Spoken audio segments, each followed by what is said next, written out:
The goal of this lecture is to help you understand what DHCP is and how it works. Before you can understand DHCP, you need to understand static IP addresses.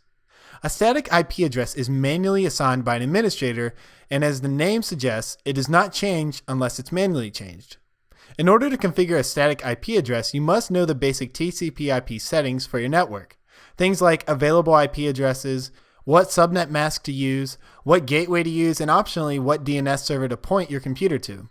If you enter an invalid setting, your computer will not have network connectivity until you fix the configuration issue.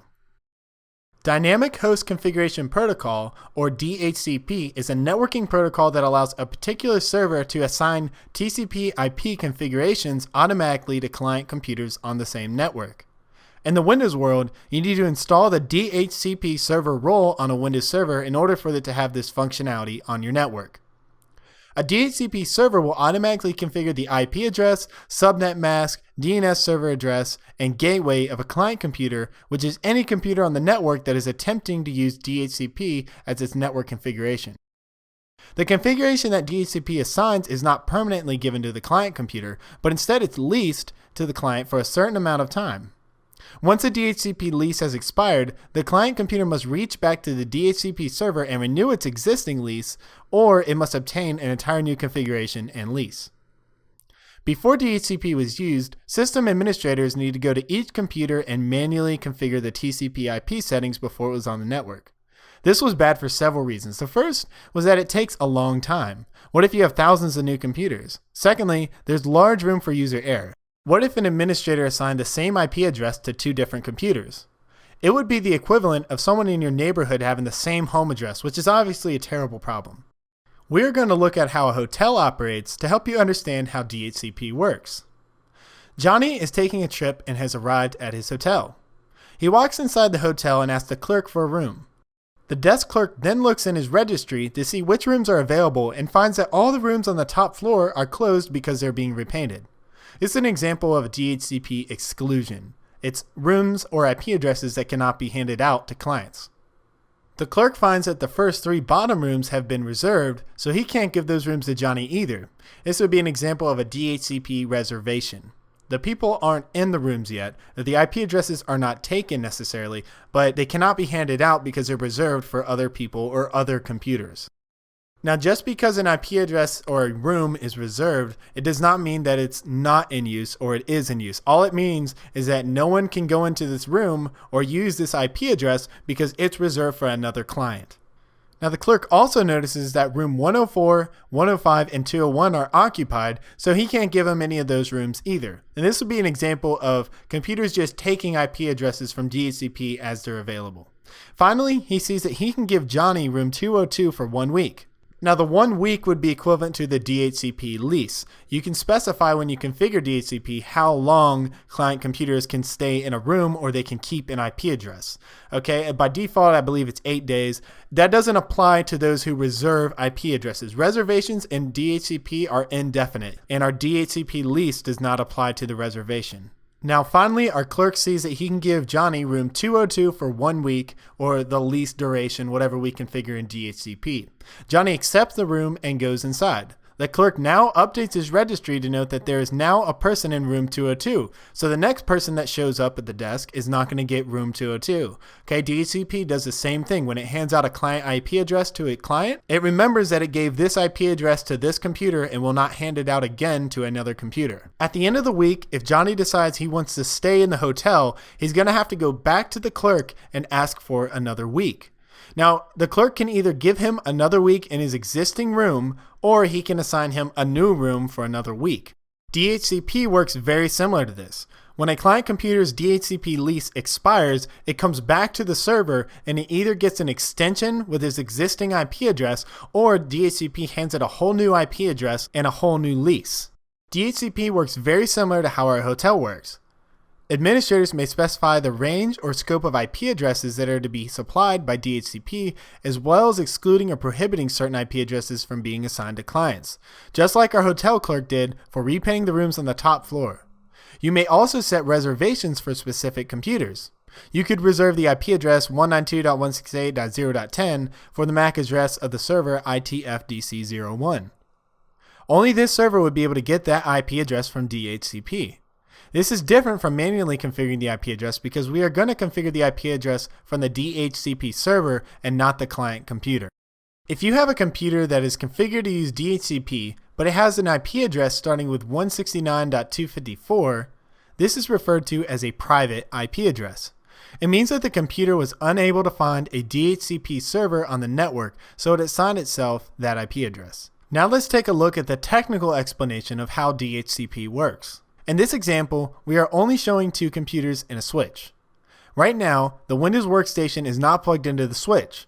Since it could not find a DHCP server, it has assigned itself a private IP address. Once we plug the network cable into the switch, the client computer begins broadcasting a DHCP discover request.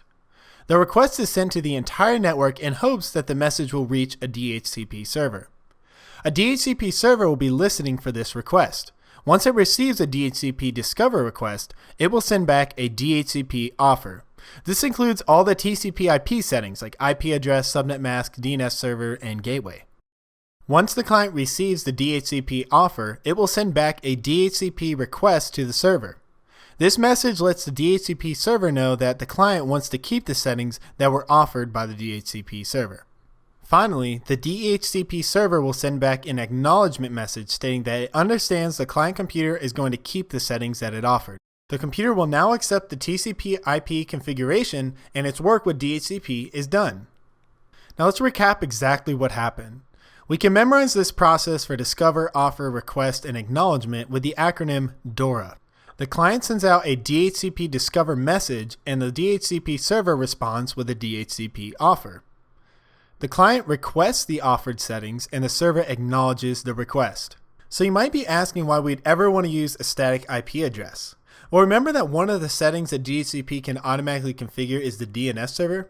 This configuration would specify an IP address, basically a static IP like 192.168.1.10. What if the DNS server used a DHCP and its IP address changed from week to week or every time its lease expired? We would need to update our DHCP settings with the new IP address every time it changed. I can't think of a single circumstance where you would want to do this. It's much less complicated to simply assign a static IP address to our DNS server so it never changes. Another example would be printers or scanners. You want these devices to use a static IP address so people would be able to consistently print to them and not need to re-enter the IP address every time its lease expired. Now earlier we talked about making reservations where DHCP would assign an IP address to a specific MAC address. You might be wondering why we would take the time to log on to each client computer and manually configure a static IP address when we can simply create a DHCP reservation from a single server. There is one major difference, and that is if your DHCP server crashes and you manually logged on the computer and set a static IP, that computer will not lose network connectivity. On the other hand, if you create a DHCP reservation, that client computer is dependent on the DHCP server. If the DHCP server goes offline for any reason, whether it's a crash, a network connectivity issue, maybe a switch goes down or a cable gets cut, then that computer will lose its DHCP configured IP address as soon as its lease expires. So basically the server is only up for as long as the DHCP server is up. Obviously, the point of DHCP is to make life easier when connecting new devices to a network and getting them online quickly. So generally what happens is that servers, printers, and other things that offer services to a network use a static IP address, a manually configured IP address that is not reliant on DHCP, and workstations or end users, people who are connecting their laptops, their desktop computers to utilize these servers, are using DHCP as their network configuration. So they're the ones getting the IP addresses configured automatically and not servers. Now we've covered a lot of information, so let's recap what we covered so far in this lecture. First, DHCP is a network protocol, and in the Windows world, it's installed as a server role. System administrators can specify a single scope or range of IP addresses for DHCP to assign to clients, and this is on per subnet, so only one scope per subnet.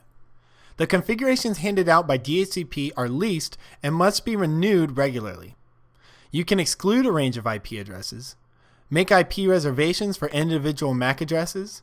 The technical process of getting client IP addresses is DORA or DORA, Discover, Offer, Request, Acknowledge. Static IP addresses are still relevant for things like servers and printers, and if your DHCP server crashes, computers relying on DHCP will stay connected until their TCP IP lease expires. Finally, if a computer is configured to use DHCP but it cannot find a DHCP server, it will assign itself a private IP address that starts with 169.254.x.x. Great job getting through all this information. You might need to watch this one twice. Check out the quiz at the end of this section. We'll see how you learned, and I will see you in the next lecture.